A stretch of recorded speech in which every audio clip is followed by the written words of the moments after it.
So how do I grow spiritually? Well, I think it depends some on the season of the life that I'm in. But for me, there have been a couple things that have been key no matter what season I find myself in.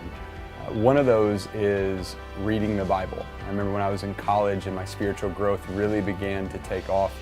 It was because I started reading the Bible for myself and actually started trying to understand it and apply it into my life. And that's been the key thing no matter what season I find myself in growing spiritually. A second thing for me has been having friends around me that I can ask questions of or pray with, or people that would encourage me. I mean, that same season for me in college was one where I had friends around me and we all started reading the Bible individually, but it helped us to have community around each other because half the time we didn't know what we were reading, but we could help one another figure it out. We could pray for each other. We could be there for one another.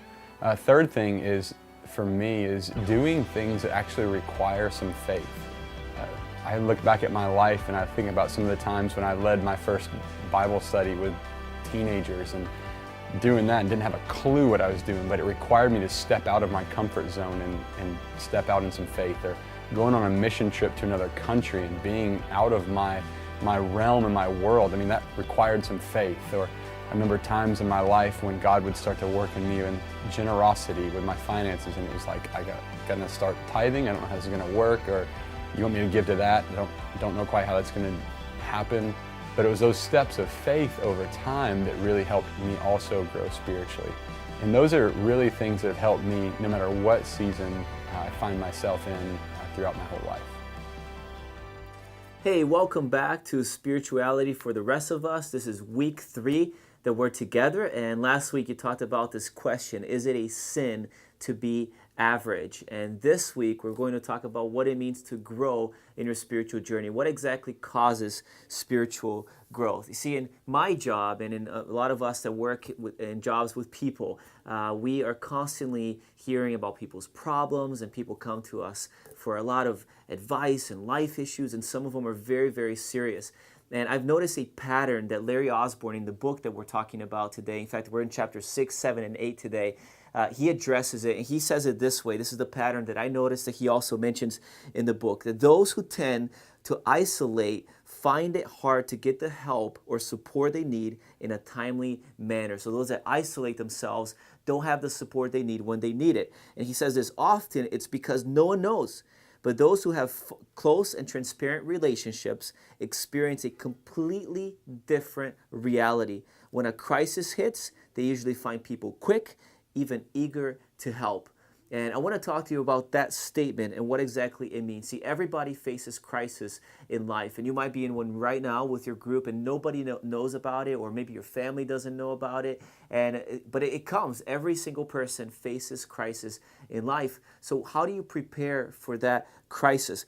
Well, here's what Larry says, and I want to talk about this a little bit more. He says this, developing close and transparent relationships is an important part of preparing for life's inevitable calamity. So that's a fill in the blank for you. So developing close and transparent relationships is a huge part of this, of making sure that you're prepared for what life throws your way.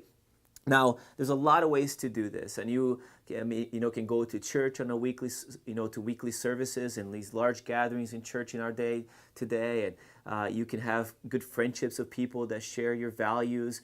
But one of the primary ways that God has used to change lives from the early church years, 2,000 years ago up to this point, is in the context of small groups. Now, at South Bay, we call these life groups, but it's the same idea. It's a group of people that covenant together to meet regularly and share in their spiritual journey. So you walk together with people in life, and you covenant to say, hey, we're going to meet together consistently around a purpose or a cause or an intention.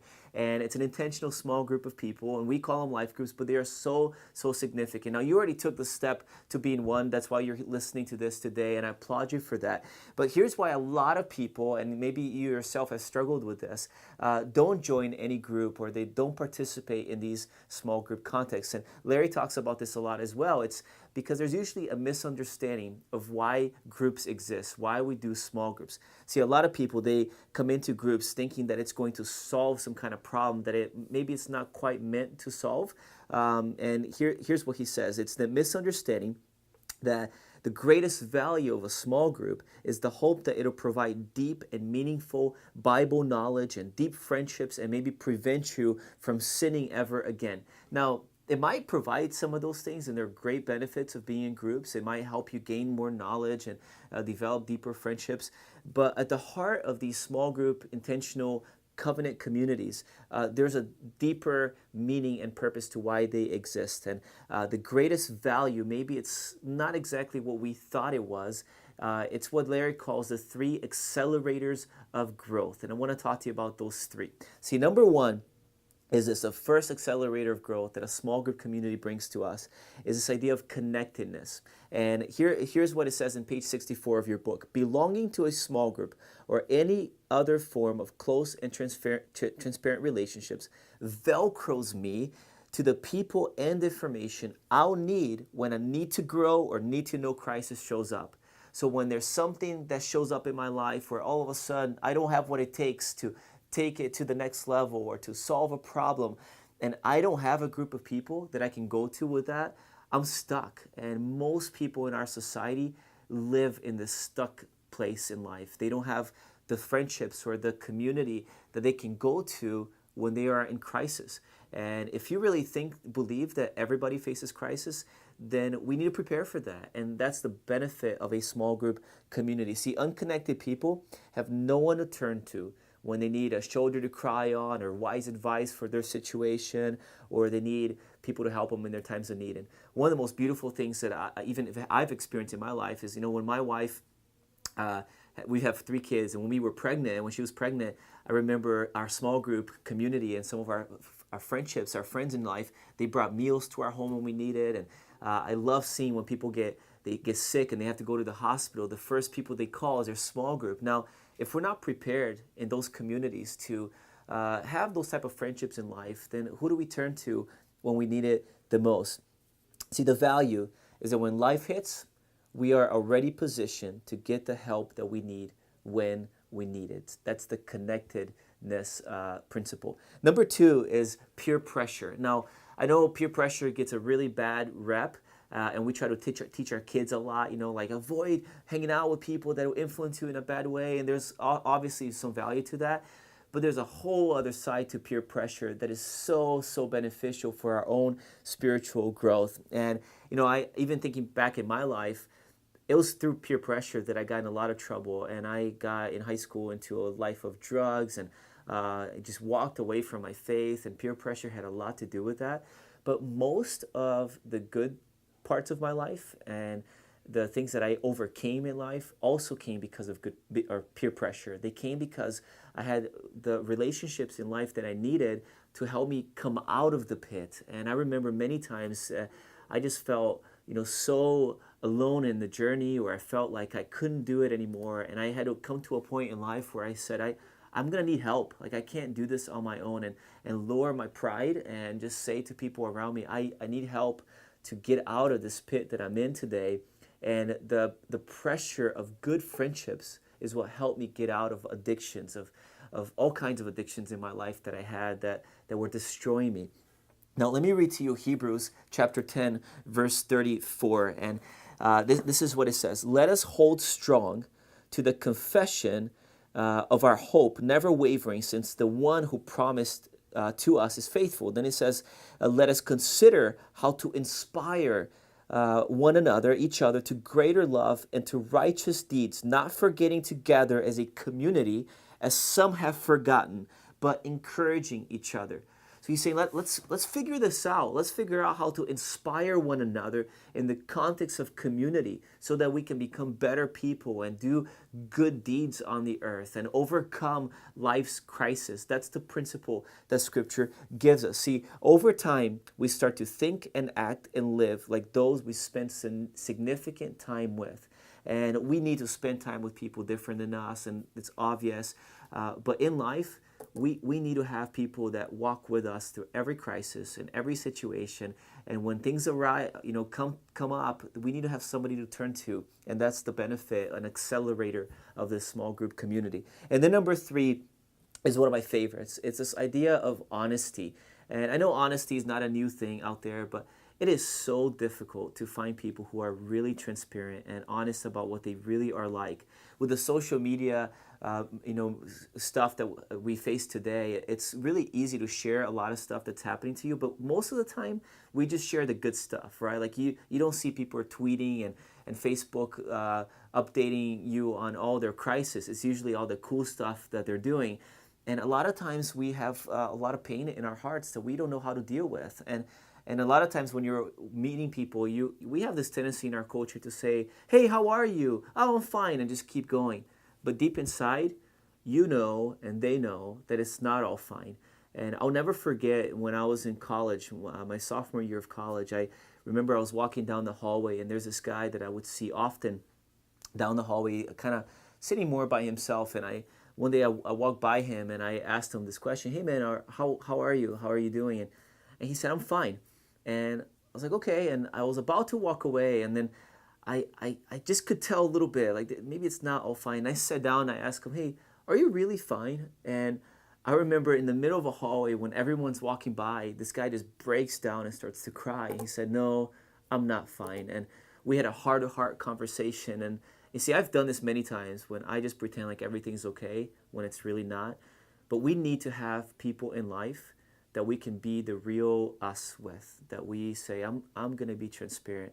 One of the people that's most taught me about that principle is Andy, our lead pastor, Pastor Andy. I remember in college being just so amazed at the transparency of his life. We were roommates throughout college, and I remember he would share with me a lot of his struggles and a lot of the stuff that he was working through, and me thinking to myself, I don't know if I have the courage to share stuff like that. And realizing that I had pride inside of me because I was hiding the real me from other people, and that was keeping me from growing spiritually. And through seeing his modeling of this and being transparent in relationships and opening up, it allowed me to start to take a risk and say, maybe I can be my real self and share who I really am and how I'm really struggling with others in a small group, community. And that understanding changed my life. And I hope that you receive that. Now, there's another principle I want to just highlight for a second, and it's in chapter 7 of the book. And Larry Osborne talks about this principle as it's called the dimmer switch principle, and it's very powerful. And it literally goes like this.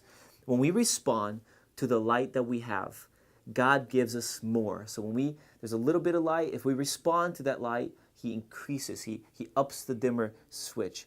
But when we don't respond to the little bit of light we have, then the light that we already have is taken away. Jesus said it this way in Mark chapter 4, verse 24. Pay close attention to what you hear. The closer you listen, in other words, the more more open you are to what you're given, the more understanding that you will be given, and you will receive even more. So when we open our mind to say, God, this is the light I have, this is what I currently know, then God gives us more. When we close our minds, when we say, God, I'm not going to look at the light, like you already revealed some things to me, but I'm just not willing to obey the few things that you already showed me, he's not going to keep giving us more. It's the dimmer switch principle. Let me read to you a couple of these paragraphs that Larry talks about in his book. It's very easy to understand. He says, I find this to be incredibly encouraging. This means that I don't have to worry about all the things that I don't know. I just have to respond to the light that I have, and the rest will come in God's time. See, it's a matter of what I do with what I already have that matters most. You're not held accountable to the things you don't know. But when God reveals something to us, it's what we do with it that really matters. And all I need to do, me and you, is to obey the light that we already have. Because if we do that, the rest comes quickly enough. See, this should bring incredible freedom to you and I, because it means that we don't have to pretend to be more spiritual than we actually are. God meets us exactly where we are today. And Larry says it this way, rightly understood, the dimmer switch principle undercuts the common assumption that those of us who know the most about the Bible and theology are the most spiritual. And that's baloney. Some of the most spiritual people I know are brand new believers, are people that are just now starting their journey with Jesus. I just met with one a couple weeks ago, an Indian friend of mine who had a dream about Jesus coming to him and decided to follow Jesus, and he knows very little about the Bible. But every time we open the Bible, the few truths that are presented to him, he says, I believe, I'll go and do something about it.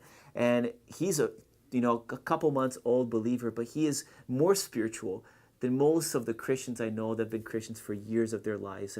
And this principle should bring great freedom to you and I, because we are one step away from being in this place of spirituality that is significant to God. We don't have to be years into the journey.